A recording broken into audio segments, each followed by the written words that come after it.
Hello everybody. Today we will discuss the poem Amanda. But before starting, let us peep into a special characteristic of children, that is to be indulged in any activity of their choice without any restriction or interruption.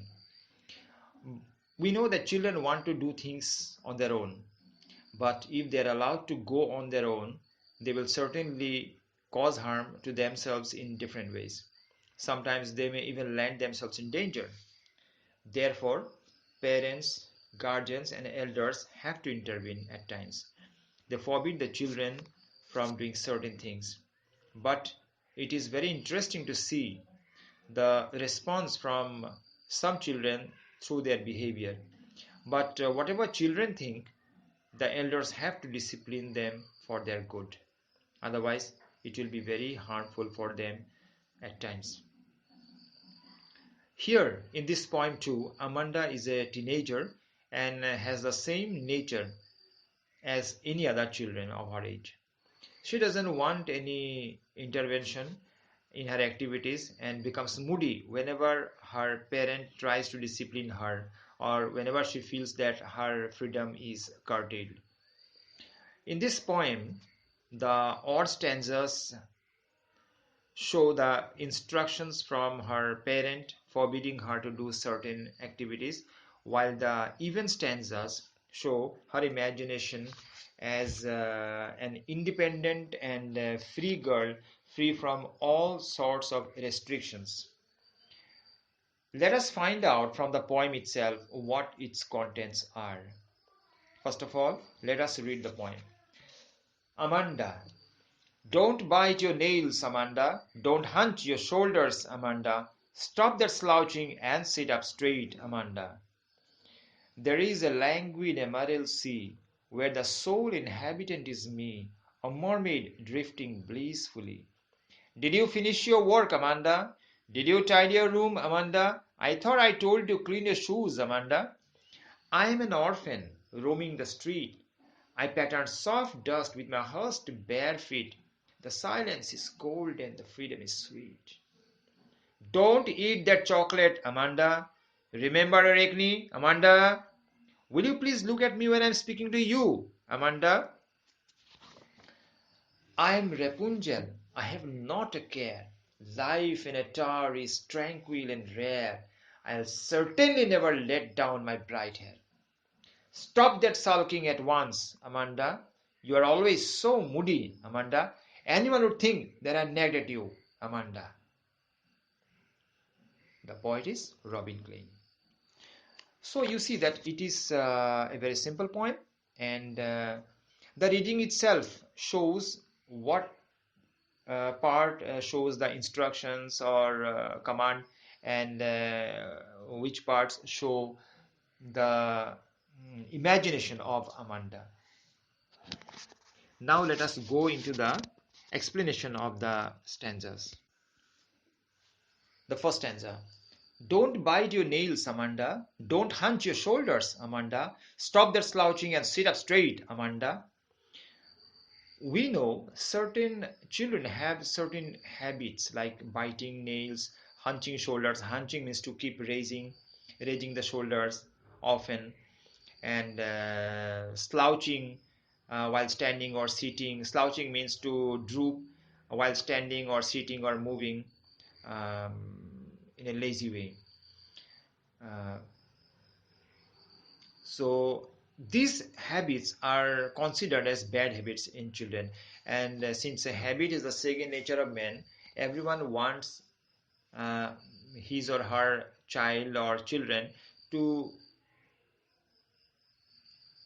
give up all these bad habits so that when she or he grows up, she grows up with good habits by shunning all this. So Amanda had the habit of biting nails.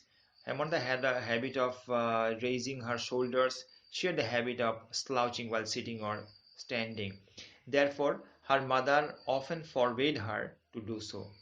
She asked her not to do so because it was bad in her point of view.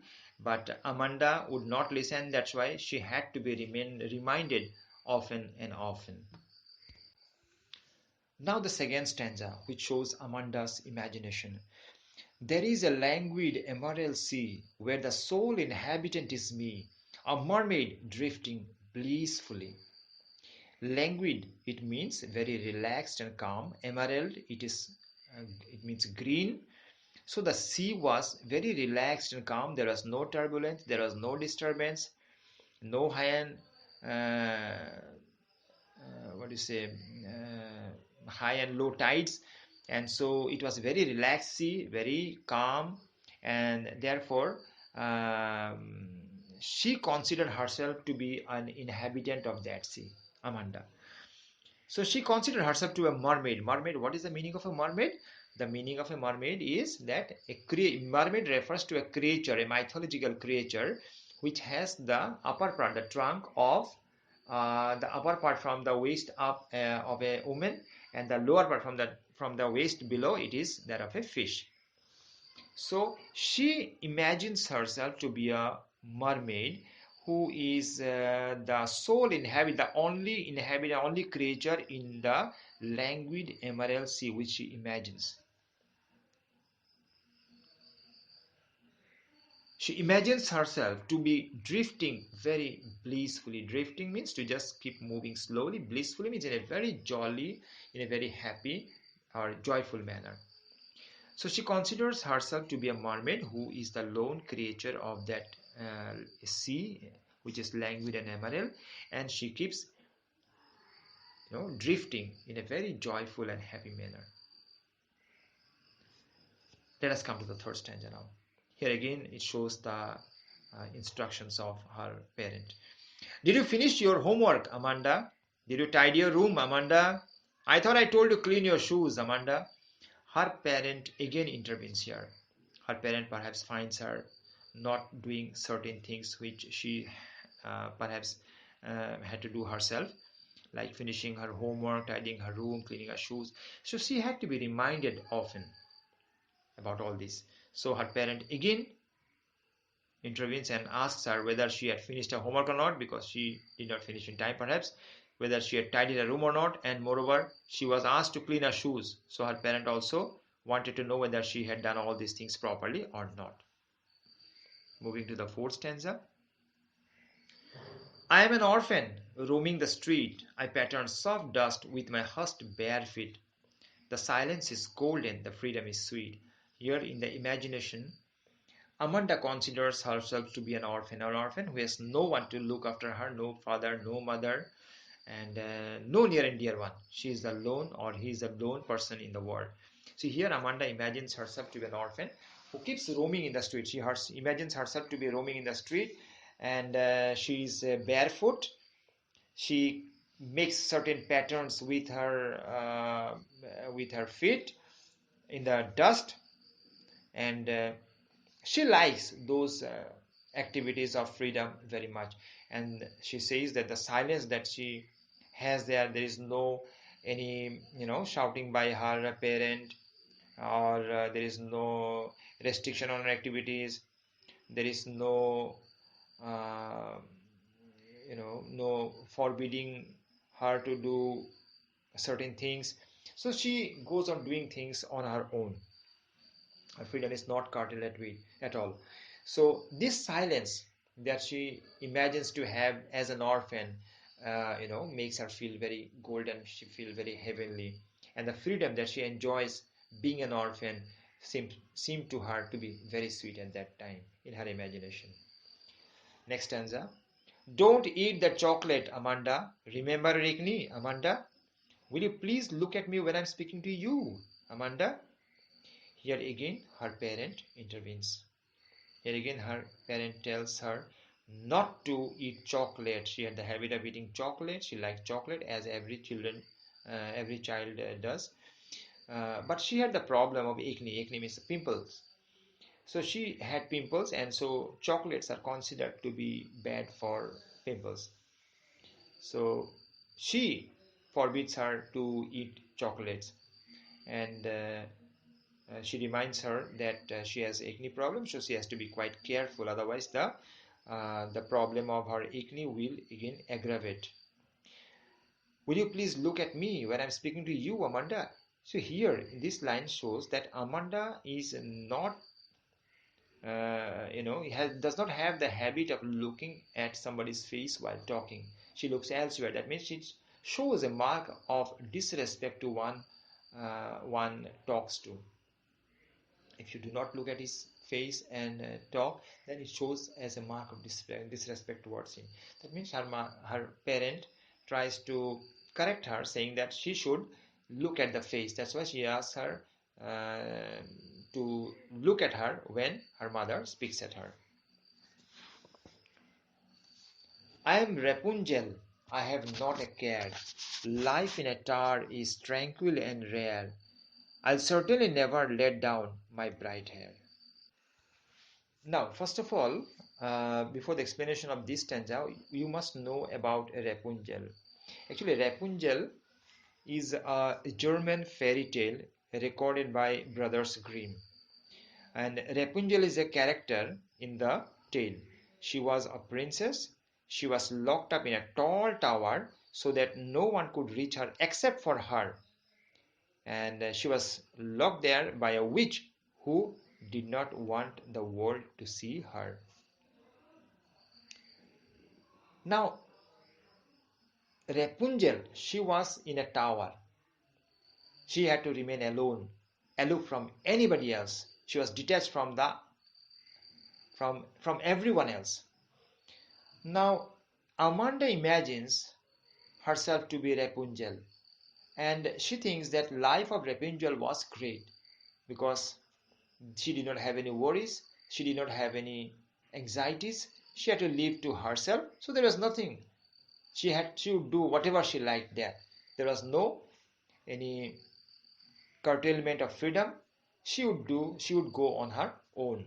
So she thought that Rapunzel's life was very good, so therefore she wished to have the life of Rapunzel. She imagines her to be a Rapunzel who lived in a tower, and the life there is very tranquil, very calm, very pleasant, very nice, and rare. Very rarely people get to stay in such places, and really people get to enjoy such lives. I'll certainly never let down my bright hair. And Amanda had some magical powers in her hair. If she wanted anybody to come up to her, she would let the hair down. She would let her hair grow and then become long, and the one she would want to come up would have to cling to the hair, and then she would pull the person up to her place. So such medical power her hair had. So here Amanda imagines that if she were a Rapunzel, she would never allow her hair to go down because she would never want anybody to come to her place. She wants to remain alone. She wants to remain in solitude. She wanted to live a very solitary life. So she imagines herself to be like Rapunzel. Now the last stanza. Stop that sulking at once. You are always so moody, Amanda. Anyone would think that I nagged at you. Sulking means bad temper. Moody, given to unpredictable changes of mood. We say people to be moody. Sometimes they become angry. Sometimes they become sad. Sometimes they become, very happy. So some people are very moody. Very moody means they change their mood immediately. Anyone would think that I nagged at you. Nag means to harass constantly. So here the parent of Amanda, who tries to correct her every time, tells her not to keep sulking because that is a very bad habit of a child. She commands her to stop sulking at once and tells her that she was so moody. This is quite bad. To be moody is a very bad habit. And on seeing her, any outsider would think that her parent, Amanda's parent, constantly harassed or nagged her. So it would create a bad impression of her parent on others. Therefore, her mother, her parent wanted Amanda to rectify, to correct herself so that she could be a good girl. This is what the poem is.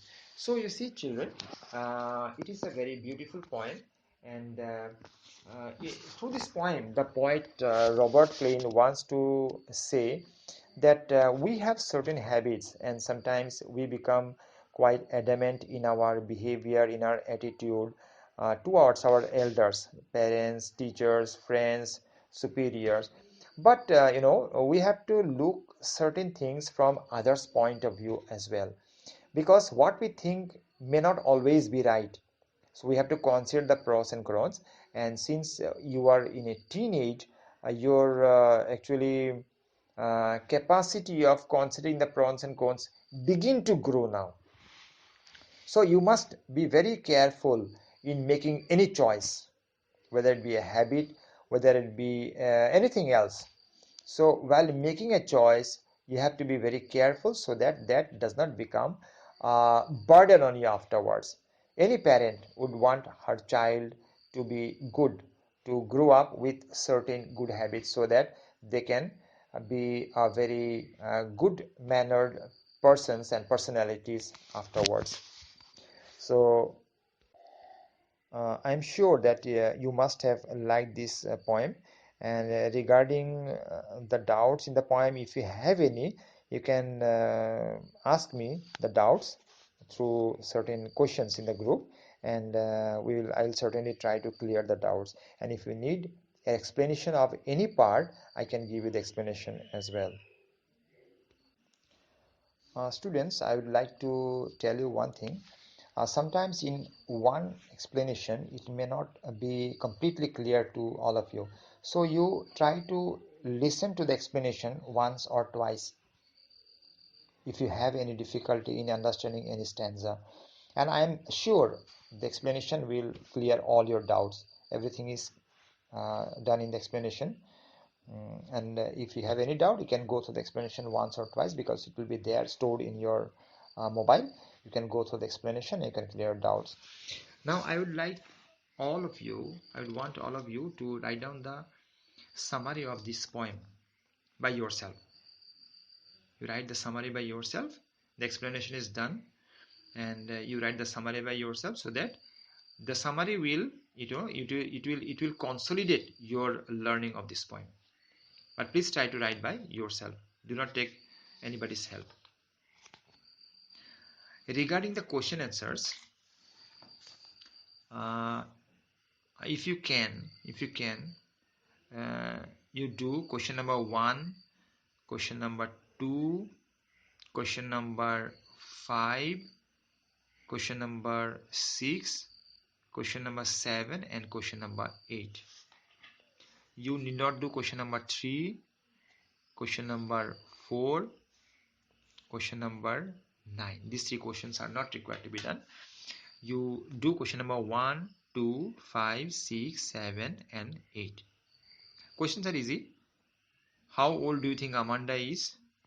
I told you that she is a teenager, so you can understand. How do you know this?